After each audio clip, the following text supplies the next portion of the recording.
So honestly, I am usually super pumped about new technology. Matter of fact, when I first saw the information about this Google Pixel, I kind of thought to myself, hey, maybe Google is entering the Android tablet market and they're going to have a winner here. But I don't know if I'm really feeling it, and I don't know if you should feel it either. So today we're going to look at this new device and if it's right for you, because I'm not so sure it's right for me. So as I sat back and thought about this review and how I was going to give my first impressions on this Google Pixel tablet, I thought to myself first, is this something that I want? Or is this something I even need? Is this something that even stacks up to the other tablets that I've recently done reviews on, like the Amazon Fire Max 11 or OnePlus's Pad? I mean, those were solid devices. And I looked at this device and I just thought to myself, it doesn't even compare. I have a $500 tablet here, and when I look at what Amazon put out here with the Fire, I can get a keyboard and a stylus and still save a couple $100 nearly. And we're going to get into that. But first off, I had to ask myself, Brandon, are you being super critical of this device? I have so many people that attack me about my beliefs and theories on EV vehicles and how they are right for some people, but they're not right for everyone. And I had to ask myself, well, Brandon, is this device not right for you, but right for somebody else? So I looked at Google's place in the tablet market, and the first thing that's really come to intuition is the fact that they've had this ownership of the Nest products and this at-home hub where they're able to connect your music and connect your entertainment throughout your home. Now, when you look at that and you think to yourself, well, hey, that makes sense. I have a lot of friends, a lot of neighbors, matter of fact, that have the ability to use Alexa to say, hey, play this song for me. And throughout their whole house, they can play the same music. And that is really awesome. But when you come to adding the word tablet to this device, you have a wider range of expectations. It's not just something that's going to dock onto a hub, a speaker, and that's what this is. This is a glorified speaker, which, matter of fact, you really can't even charge this device unless it is attached to said hub. And the charging power, I believe, is like less than 20 or 25 watts, so it charges pretty slow, and it doesn't usually charge it over 90% to preserve the battery that's built into this tablet.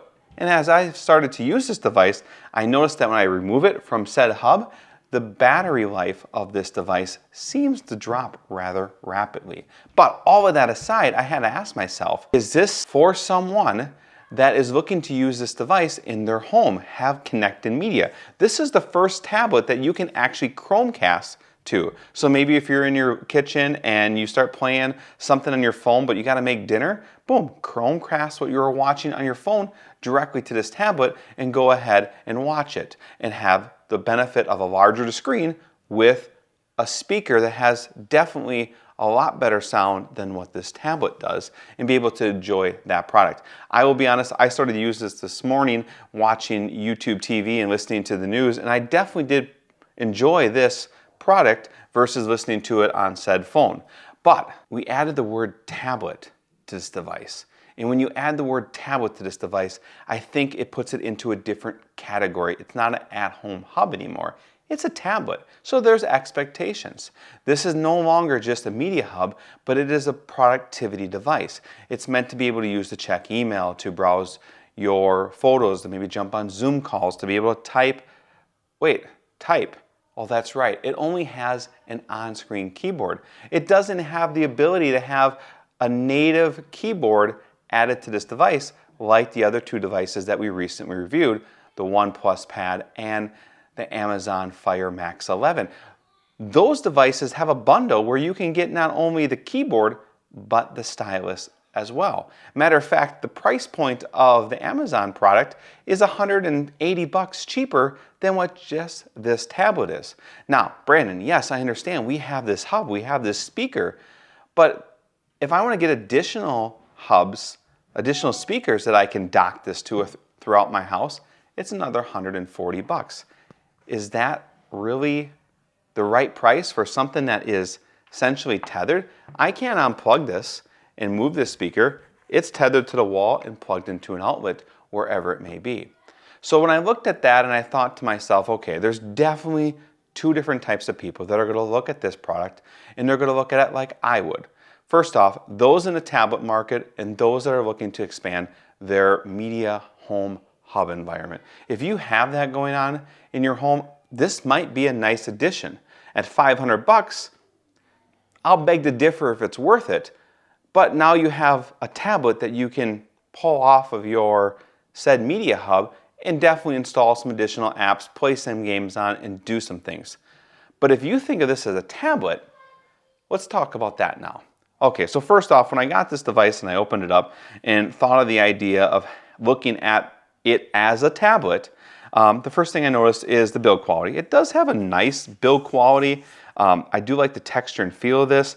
Camera is definitely in the medium category. It's not something that I would be excited to go out and shoot with, but for a quick photo, it does the trick. It does have the ability to use a fingerprint sensor, which I think is important, especially as we have more devices. It does have your typical volume buttons. You can see there is the speakers on both sides.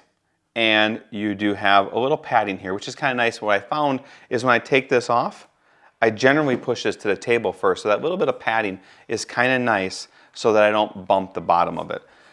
And overall, the form factor and feel of it, I think it fits in my hand just right. I think the bezels on this product are good. I can easily put my hand. I can definitely do one-handed in landscape mode. I can definitely do it in portrait mode, and it feels good. It feels right.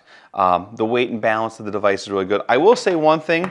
I don't have any issues with this rocking on the table, but there's no stylus that comes with it, so I'm not writing with it. Every tablet is introducing styluses. I'm totally disappointed by that. And I'm also really disappointed the fact there is not a native keyboard. Now, I can definitely get some Bluetooth keyboards and connect that as well, but again, it's probably going to have to be something that's going to be kind of off to the side. I'm going to have to get a case that doesn't support or hold that keyboard. So I'm going to have a case that holds this upright and then another keyboard that sits out in front of it if I choose to do that. Which that brings to the attention, the last two devices that we looked at both had keyboards with trackpads. And that is a really big feature if you want to use this as a tablet for computing. If you're using this for a tablet as simply as an e-reader or media device, different conversation. Again, right product for you, not right product for everyone. Overall though, some things I did actually really enjoy about this product is that you do have the ability to create custom profiles. If Apple, if you're listening, I think this would be huge. The fact that I can have an adult profile, I can have a kid profile, and that way my kids can log into their games and apps, I can log into my games and apps, or even more importantly, maybe I want to have an environment where I have all my work apps, work email in one profile, and then all my personal in another profile to kind of give me some segregation and help balance that life balance that I have between myself. There's definitely some things of intuitivity in here. I think the form factor, as I spoke about, is good. The overall applications. Now, one thing that I noticed is all the Google applications really lay out on the screen really nice. But let's just say I want to jump into an application like Facebook. Many of you guys use social media and you browse it on tablets, but I have more of a phone-like feel. Now I can definitely turn it this way and get that expanded screen because it fits more of that phone profile. But a lot of times when I'm using a device like this, I have myself in a position where I'm in landscape. And in this case, I have all the screens. Now I can tap on it and move it from one side to the other. This gives me the ability to kind of scroll through that device a little easier, and I can move it over to this side as well. There is definitely an ability to create some split screen navigation by simply pulling up, and then from there, you can create a screenshot. You can select something, but again, you can do a split screen, and I'm gonna pull up YouTube on the other side. And now in this form, this application lays out really nice. Now, if I'm in a position where I am looking at using this device for that and want to have that split screen mode, then the app layout and orientation of this application and most applications in the store lays out pretty nice. But overall, this here, if I'm buying a tablet, I want the benefit of the entire full screen, and I just don't have that with this.